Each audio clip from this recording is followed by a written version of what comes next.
Kupa nandun din. Si Popolin si Kupa nandun. So, it's actually an extra target. So, they should be able to end this game ng mabilis unless gusto nilang mag-scale si Alice. And that would be disastrous for their side. Yeah, that's exactly something that you want to avoid as we go into Game 2 of Blacklist International versus NXP Solid. Yung kaninang game natin, that was contender for second longest game of the season so far. Yung una is sila din. Yeah. The longest game so far for the season is sila versus NXP versus Execration. And that was the long 2-1 that we saw. So ngayon, feeling ko it's gonna be another one. Possible na naman. With the lineups, they have a lot of wave clear on both sides and big team fight capability. And look at the, two-man stun dito. Rene J actually getting caught. Pero tignan natin dito kung meron bang mangyayaring pag-intercept. That won't happen.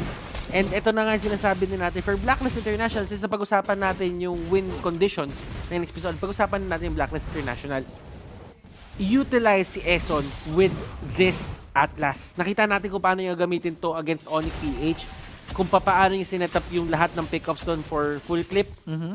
And I feel that enable the full clip is still a thing dito on the side of Blacklist International. There is Dexstar on the stacks din. Patagalin niyo yung laro just enough for Dexstar to get the stacks kung hindi niyo man makuha yung early snowball.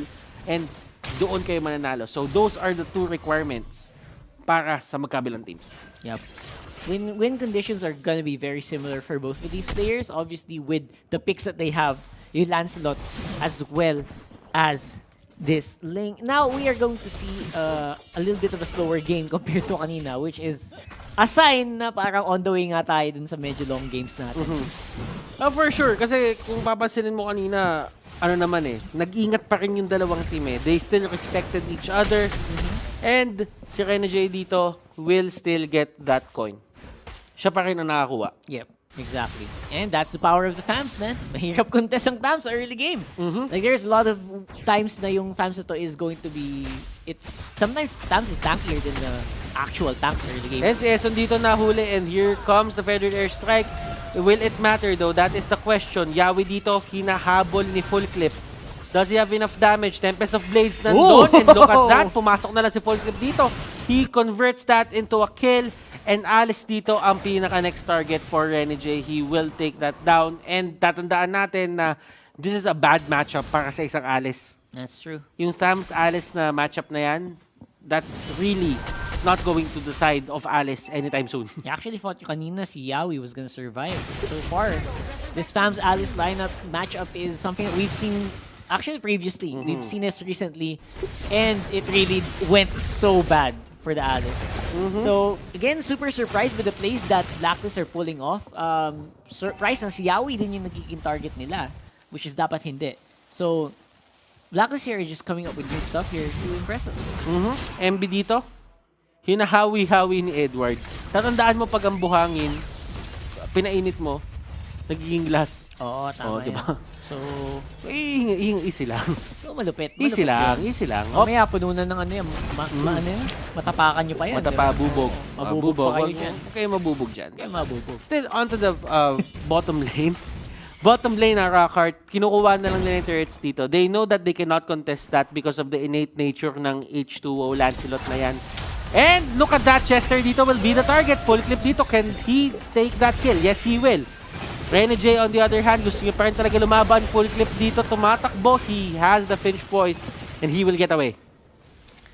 So compared to last game though, dalawa na lang ang instant lockdown dito ng NXP for against a Ling, which is going to be obviously Chester on the Popolin Kupa and Yawi. So other than that, it's gonna be very hard to keep Full Clip locked in compared to last game that there was a long duration na lock up potential. Uy. So ito yung kala ko makuha. Pumapasok si Full Clip ng ganon. And Mainit. he really just tried to get that certain crab coin para ma-accelerate lang yung farm dito ni Ling, ni Full Clip, but still it won't really matter as meron na namang nangyayaring laban dito sa may taas and they will go for the chase. They know that they have the upper hand. MB dito falling very low, wala siyang Firaga armor and look at this, Full Clip unloading on everyone.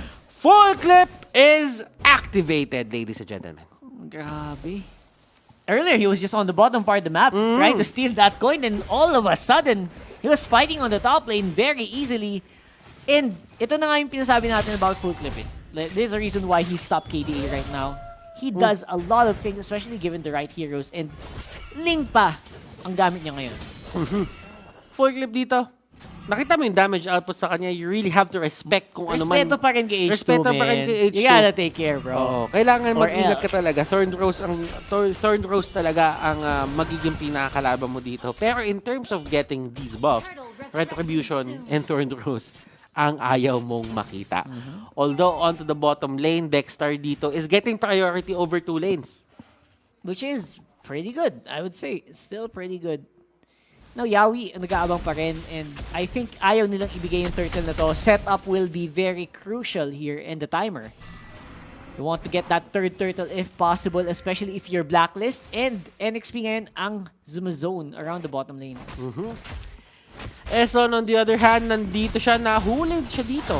Ng side ng NXP, solid Fatal Links is there. It will not be able to save him, pero sabi ni Aqua dito, sige, pwede ako umalis. Yung bird form niya, yung wings by wings, is makakancel. Yawi going in, and look at this map control for the side of NXP Solid. They're actually making it work.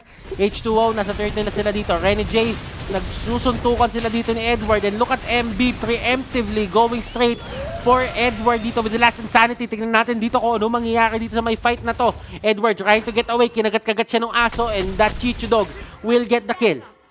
And of course, the turtle will be going over to NXP Solid pa rin. H2O getting everything he wants in that fight. Yawi on setup. Pero dito sila, ito talaga yung mahirap na part. Yung pag-push. Yung mga ganyang maliliit na lang na HP, as long as Aqua is there, Wave clear. mabilis ang wave clear sa isang feathered airstrike. So, kailangan nila mahanap yung way na matatanggal nila si Aqua sa may mapa before they push. Kasi naniniwala ako, kaya na nila mag-push ngayon ng diretso eh. They have their items. Malakas na yung damage output ng NXP. So, kailangan lang mahanap ni Chester or ni Yawi ng si Aqua, which will be a bit difficult considering yung mga positioning na ginagawa ni Aqua ngayon. Pero if they pull it off, pag natanggal lang nila isa, ito lang si Farsang to. They will be able to make a big push. Ito mo yung ginawa na ni Chester. Binato na lang yun eh. No? Ito na. Sige. Sige, kaya na yan. Siguro mo na yan, dog. Okay na yan.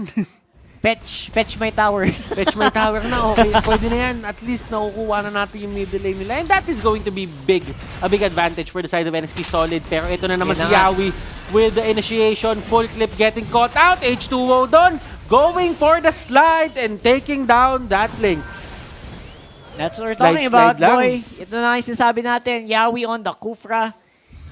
Para na siyang sobrang natural na niya, di ba? Sobrang, it's just comfort. Kung comfort lang, ito na yun, max level. H2O getting out. Yawi dito will be the sacrifice. Magiging sacrifice kaya. And he will get a Cyclone Eye. Grabe. Hinahabol siya Layo na inabot na. And nakatakas pa si Yawi. See, just exactly what I'm talking about. These things are so natural for him already. He has navigated thousands of Kufra games for sure. And this is not gonna be any different. Feeling ko, ban talaga eh. Baban mo talaga yung Kufra eh, no? Feeling ko talaga eh, parang mali, no? Mali na binibigay mo talaga yun. At the same time naman, goods talaga yung ginagawa ng team to keep it up. And for Chester to allow a lot of these stunts. Yung ginagawa niyang panghuli, malaking bagay din yun. I mean, naniniwala naman ako na may plano sana yung, may plano yung Blacklist International for that Kufra. Kaya nila hindi binan. But still, they're reminded of why it was a threat in the first place nung game number 1. Exactly. Ito yun eh. Di ba? Ito And yun. they get another kill on Eson. Eson dito, hindi na talaga siya na-activate. And the only thing that is saving Blacklist International dito from outright losing this game is that Farsa. Aqua is doing a great job. Hindi siya nagpapahuli basta-basta dito. Edward though, getting caught na naman on the top side. Plus, nabigay pa probably ng Lord. No one is here to contest. Napakalayo ni Full Clip dito sa Lord na to. I don't think that's gonna be anytime soon. And I guess ito yung gagawin mo. If you're Full Clip in this regard, if you're Blacklist, sabihin mo, mag-push ka na lang. Just keep the minion waves in control. Para at least mamaya, pag nasalo natin yung Lord, isang lane lang or dalawang lane lang ang kalaban natin. And we are actually, we could be proven wrong by NXP Solid dito. Kasi sinabi nga natin kanina na baka nga mag-2-1 to. But right now, 2-0 gusto nila, man. Gusto ng NXP Solid 2-0. Oo. And beyond expectations ang mga nangyayari dito because we know that these are two very talented teams. Absolutely. I mean, they gotta come up with something and something fast here because Blacklist, medyo nahihirapan na sila to secure the waves and even Aqua's wave clear and Dexstar is sobrang baba na din. Tinan mo yung aso. Lumaki yung aso habang hinahagat dito. Si Full Clip. But still, that is the Lord. Will it take down yung turret? Hindi naman. Kahit papano, Yawi is there waiting for the proper time. Nakita siya ng feathered airstrike. At tignan natin kung may aabot siya ng talon dito. He will actually stop it. Cancel niya dito yon. And Edward is the next target. Look at H2O. Napaluhod. Si Khalid dun sa may harap. Edward not really looking at what damage output H2O has. Ito yung isa sa mga pinaka-importanting part for the side of Blacklist International. Now, they are down. Pero hindi pa agad-agad makakapush dito yung NXP Solid. Because of the Farsa nga. Kasi kailangan talaga nila mahuli yung Farsa muna. Exactly. And it's gonna be very difficult. Pero, unti kakachi-kachi na lang natin yung tower, sabi ng NXP. I think that is gonna be the case here. Gusto sanang patagalin sana ng Blacklist to, pero ayaw na talaga ng NXP. They want to close this out. And they know, alam nila na kaya nila. Pinipressure nila dito yung mga wave. Kumbaga, ang mangyayari, gagamit si Farsa sa isang wave ng feathered airstrike. Si H2O, kamunti ka na mahuli doon. Full clip dito, going for the chase. He will take down H2O. Is this the turnaround na hinahanap ng Blacklist International? Chester trying to get away, pero sabi ni Dexstar, ladies and gentlemen, ako na ang bahala dito. Feathered airstrike will connect on that Chester, Popol, and Koopa, and it will go down. Gillette, instant replay, hashtag shave the day. What happened there, Rockard? Actually, kaya sana nilang consistent yung tuloy yung teamfight na to. The problem was, H2 was already low nung pumasok siya. That's why napa-phantom execution siya palalbas. And after that, medyo kinulang na ng bawas yung NXP. And because of that, they were able to concede. And Blacklist was able to defend that Lord. Sorry, that push on the bottom. So, aggression for aggression dito. And nakita mo naman si Edward, tinapon na lang yung kanyang ultimate to stop the aggression na pinapakita ng NXP Solid. Okay, at least gumagawa sila ng way dito para, alam mo yon, hindi sila mag-bleed out. Kumbaga, kailangan mo remedyon yung mga bagay-bagay na or yung mga butas na binibigay sa iyo dito ng NXP Solid. Kasi yung Blacklist International ngayon, unti-unti na silang sinisira. Isipin na lang bahay sila. Unti-unti sinisira ng NXP Solid yung pundasyon. At kailangan nilang ayusin yon isa-isa. And this is the remedies na nakikita nila. And look at that fatal links. Feathered airstrike will connect. Damage won't be enough. Pero sabi ni Edward dito, the time is now. Ito na ang paglaban natin. Yawi dito will be the next target. Tignan natin kung ano mangyayari. He will go down as well. H2O, tina-target siya dito ni Full Clip. Sinasize up siya dito. Feathered airstrike will be there for a second time around. And sabi ni Full Clip, huwag na natin i-go. Nakuha na natin yung pakay natin. Yep. And todo bigay si Full Clip dito sa laban na to. Talagang siya yung nasa front all the time. And he's also getting a lot of the kills. So that's actually where you want to be. 7-1 on that link. So now it's going to be the waiting game. At habang tumatagal yung laban na to, mas pumapabor sa Blacklist. Their scaling, even on their mages, is going to be good. So, kailangan bantayan ng NXP itong si Aqua din and si Dexstar. Kasi Aqua's gonna go down, but Dexstar, as an Alice, kita natin pag nakastacks ng Anli yan, hindi mo din kayang tiisin yung bawas niya mamaya. Ito na yung sinasabi natin. It's taking time for NXP Solid to finish this. There is a chance na yung Alice dito yung talagang magkaroon ng isang malaking impact mamaya into this game. Pero andito na si Full Clip in the area. Medyo natumba siya dito. Medyo nalaglag pa nga siya dito. Tempest of Blades. He will use it. Yawi dito. Going for the bouncing ball. Naipit nila si Full Clip dito. And look at that dodge. Nakaiwas siya. Dun sa may likod naman, there is a Renegade fight na nangyayari. This is a 4v1. Masasalba kaya siya dito ng mga teammates niya. Sabi ni Renegade, never say die. Laban na lang. Naka-vengeance naman eh. And that is a Thanos that bought a lot of time para sa ibang members ng NXP Solid. So far, they need to reset. Kailangan mag-reset nila and they need to wait for the Lord push happening down right now. Pero, si Renegade and si H2O hindi pa available para lumaban. So feeling ko masasayang din yung Lord take. Pero the good thing about that is nakuha ng NXP Lord. Yun yung pinakamalaking bagay doon. Because if not, it's going to be a really... Alam mo yung pinagkaiba talaga ng game na to para sa akin, yung yung impact ni Rene J sa game. Yung first game medyo naging mahirap for the side of NXP Solid because Rene J was actually shut down for quite some time. Pero ngayon si Rene J, nakikita mo na talagang enabled siya para mangharas at para maging frontline. Nakikita mo yung difference eh. For Blacklist International naman, they're doing the right place na nakakalabas na sila ngayon ng base nila. That is an improvement sa way of life nila dito sa mapa na to. But the thing is, itong mga pagiging aggressive na ganito, yung paglabas-labas ng mapa, it could lead to pick-offs din kasi. So NXP Solid, they should be on the lookout para dun sa mga nagsosolo-solo. Katulad nung ginawa nila kanina kayla Edward, nung game number 1, na they utilize etong si H2O at si Rene J na magkasama sila lagi at sinusubukan nila i-pick off yung mga big targets dito sa may mapa. Yep. In first one, mas madali kanina yun. Pero right now, it's gonna be another big one. Full clip here. Yawi gonna be the target. For the rest of Blacklist International, they take 1 for none.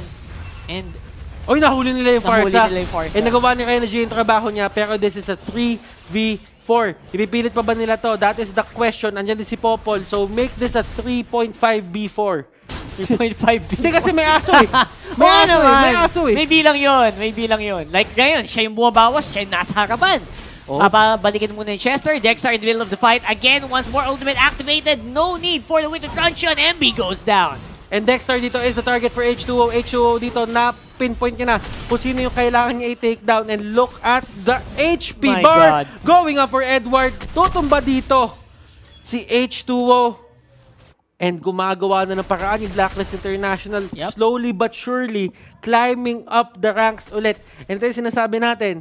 As the game progresses, so the scaling. And the gold is going now in favor of Blacklist kahit na medyo kulang sila ng inhibitor. Malaki ang kinlime na gold difference doon ng Blacklist. I'm a little surprised na they can still keep this going. Now, scaled up na ng maayos si Kuya Dexter din. He's doing a lot more in the team fights. Kaya napapatagal yung laban ngayon. And NXP Solid, they are starting to lose momentum. And nandito na si Full Clip din. Nakuha niya na yung items niya, 913. Solid performance from both teams. Pero tignan natin kung aabot nga ba tayo ng pangatlong game. Blacklist International fans, lahat sila ngayon, pakakamdam ko, nagtatatalon talaga eh. Kasi nababaliktad na eh. Pero yung NXP Solid fans, they are, I think, alam mo yon, parang nagtitiwala pa rin sila na kaya pa kayo baliktad to. So, dyan lang kayo. And enjoy lang natin. It's not over. It's not over, kumbaga. It's not over. It's not over till it's over. 3K gold lead is something na hindi naman ganun ka laking bagay at 18 minutes into the game. Lord aakit na naman, and I think this is going to be a better positioning here for Blacklist compared kanina na sila ay medyo umaagaw-agaw lang. And remember, katulad ng sinabi natin, in terms of securing that, kailangan makapwesto agad yung Blacklist International and hindi palapitin sa H2. Yun nga yun. Parang yung ginawa din nila kanina kay Full Clip nung Lancelot. Oo, kailangan ilayo nila. Kailangan ilayo nila. Kung ano yung paghahatak kanina ng NXP Solid para hindi ganun makalapit si Full Clip dun sa may Lord, ganun din yung kailangan nilang gawin. Tama. So, ang magandang ginagawa naman dito ng NXP is they're just making Blacklist guess. Hindi sila nagpapakita masyado sa mapa. So, hindi alam, ano ba, nag-set up na ba ng Lord to? Or, ano ba, hinahanting ba tayo? Are they trying to go for something? Pero looks like si Rene J ang mapapalhaban dito sa baba. A little bit. Just a little bit. Patikim lang. Kumbaga, maging laban na mangyari mamaya. And alam na ni Full Clip ngayon na may damage siya. And look at Yawi, na perso siya gamit yung flicker. So, walang isang mabilis dito na pag-entrada mamaya na flicker to that ultimate Tyrant's Rage. Walang ganon. So, at least they take that out. Pero for Eson dito, the same thing happened. Wala na rin siyang flicker dito. So, there's no flicker. Fatal links. Natanggal ang mga tangke. Kagalingan sila ngayon initiate with their own devices na walang advantage. Yep. So, tignan natin sino ang lalamang sa ganun. Pero for now, wave control muna tayo. Wave control muna tayo for both of these teams. And waiting for the waves to go in line. I think yun lang inaantay din ng Blacklist eh. Itong Lord medyo napapanis na dito sa gilid. Hindi ko alam kung magiging priority ba to. Pero kung NXP sana nag-Lord ngayon, they probably could know. Pero hindi din alam kasi ng NXP kung nasan ba ang pwesto talaga ng Blacklist ngayon. Kasi Full Clip and Edward are just near the bushes. They're not showing on the lane. And that is going to be a stop muna sa mga pangyayari dito. Just chill. Pang-longest games na naman to eh. Chillax, ladies and gentlemen. And mag-enjoy na tayo kung ano nangyayari ngayon. Kasi kami, na-enjoy na lang din talaga namin to. Kumbaga, this is NXP Solid versus Blacklist International. This is a really good series, ladies and gentlemen. NXP Solid, maganda yung performance nila into the early game. Pero kasi ito yung tinatawag nating siso eh. Kumbaga, the rubber band tinatawag na if you pull yung rubber band, kung sabihin natin, kung in-stretch mo yung rubber band, hinila mo, there's a chance na baka yung sa daliri mo matanggal siya at ikaw ay masaktan din. Yun nga. Diba? So, ito yung tinatawag natin rubber band effect for these games. So, may balik. May balik just because of the kills na nakukuha mo. And they got a kill on H2O. And I'm super surprised that they're also burning down a lot of flickers para lang mag-check nung mga bushes. That goes to show na malaki ang priority ng isang maling galaw dito sa laban na to. That's why talagang sure na sila na parang pag na-take down yung isang tangke, yun na yun eh. Kaya hindi na nila tinitiis, hindi na sila nagtitake ng chance. Talagang pag feeling nila hindi na kaya, we will have to figure out. Talagang mag-check out ng bush. Kung may tao doon, edi talagang bahala na. Basta wag lang ako mamatay. Maubos na lahat ng skills ko, wag lang ako mamatay. Kala ko nga sabihin mo doon, hindi na sila magti-TikTok eh. Naku, mahirap yun. Mahirap yun, hindi kaya. Hindi mangyayari yun, no? Hindi kaya. Yung TikTok is is life. Oo. Diba? Masaya tayo dun eh. Well, alam mo yan. alam natin yan.